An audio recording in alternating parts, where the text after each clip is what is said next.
अरविंद केजरीवाल के जन्म के दो योग। पहला, शनि दसम एकादश भाव का स्वामी है और वो नीच का वक्री होकर लगन में बैठा है, ये उसका राजयोग है। और मंगल लगन का स्वामी चतुर्थ भाव में बैठकर दशम भाव को देख रहा है, ये दूसरा योग। इसी बीच में तीसरा योग ये है कि राहु की दृष्टि सूर्य के ऊपर है। इस बात से मोटा मोटी ये स्पष्ट हो जाता है कि ये बंदा जो शख्स है अरविंद केजरीवाल, ये निरंतर राजनीति के माध्यम से जंप लगाएगा, मोटा पैसा खाएगा, मोटी कमाई करेगा, 2 नंबर का धंधा करेगा, रिश्वतखोरी होगी, मिलावट होगी, हेरा फेरी होगी, भ्रष्टाचार होगी। राहु सीधे सीधे रास्ते नहीं चलता, ना ही मेहनत में विश्वास रखता है, वो सीधी जंप मारता है, इक्का फेंकता है और गेम बना लेता है। उसे पैसा कमाने का राहु। और जब सूर्य के साथ इसकी युति होती है या इसकी दृष्टि होती है तो इसका एक ही उद्देश्य होता है, सरकार से 2 नंबर के मार्ग से धन अर्जित करना, बस। अब आप समझ लीजिए कि ये फिनोमेना 31 मार्च 2025 में टूट गया था।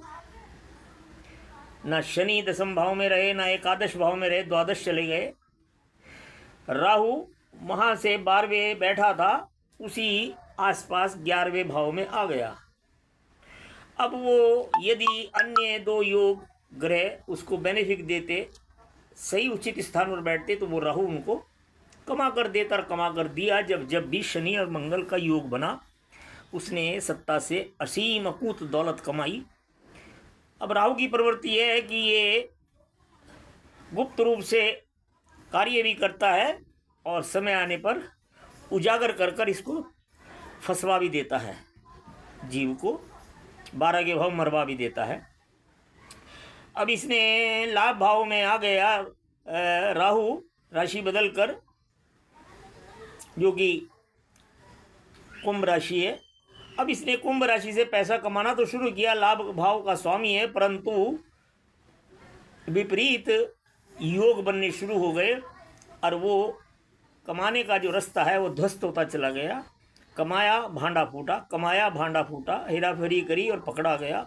मतलब 10 तरह के इस तरह की बातें निरंतर होती रहेंगी।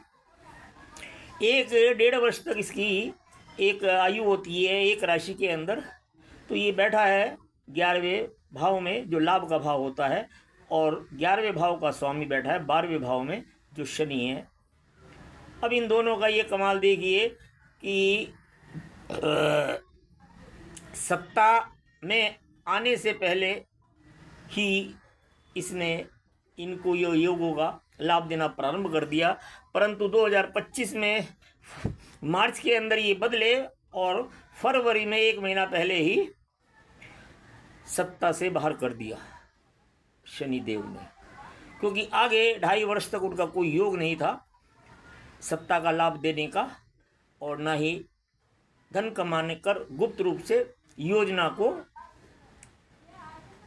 पूर्ण रूप से अपने लक्ष्य तक पहुंचाए। ये राहु ने होने नहीं दिया, धोखे में रखा। धोखे का राहु है, धोखे का रास्ता है, चीटिंग का काम सिखाता है, समय आने पर करवा देता है और समय आने पर पकड़वा देता है, उजागर कर देता है। अब ये फरवरी 27 में आ रहे हैं पंजाब के चुनाव। आप पार्टी का बहुत बड़ा विश्वास और स्कैंडल और बड़े बड़े मंसूबे दुनिया को पता लग गए हैं, ये सब राहु की देन है। तो उनके शनि 12वें बैठे हैं और राहु लाभ भाव में बैठे हैं। अब ये साम दाम दंड भेद हर नीति से ममता की तरह बड़े विश्वास के साथ साम दाम दंड भेद से ये चाहेगा, कोशिश करेगा और पूर्ण विश्वास होगा कि मैं ही जीतूंगा, परंतु नहीं, ऐसा भी नहीं है कि ये हारेगा, परंतु अल्प मतों से। बीजेपी जीतेगी लेकिन दूसरे दलों के सहयोग से सरकार बनेगी, परंतु प्योर मेजोरिटी बीजेपी भी नहीं बन पाएगी, ऐसा आकलन है। अभी वर्तमान में जो भी चल रहा है वो लाभ भाव में बैठे हुए राहु की करामात आप जंतर मंतर से लेकर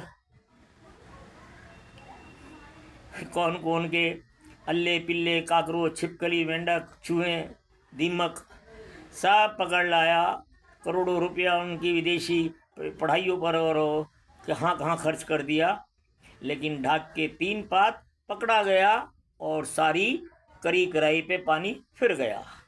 ये है राहु का कमाल कि पहले करवाता है और फिर फेल कर कर पकड़वाता है।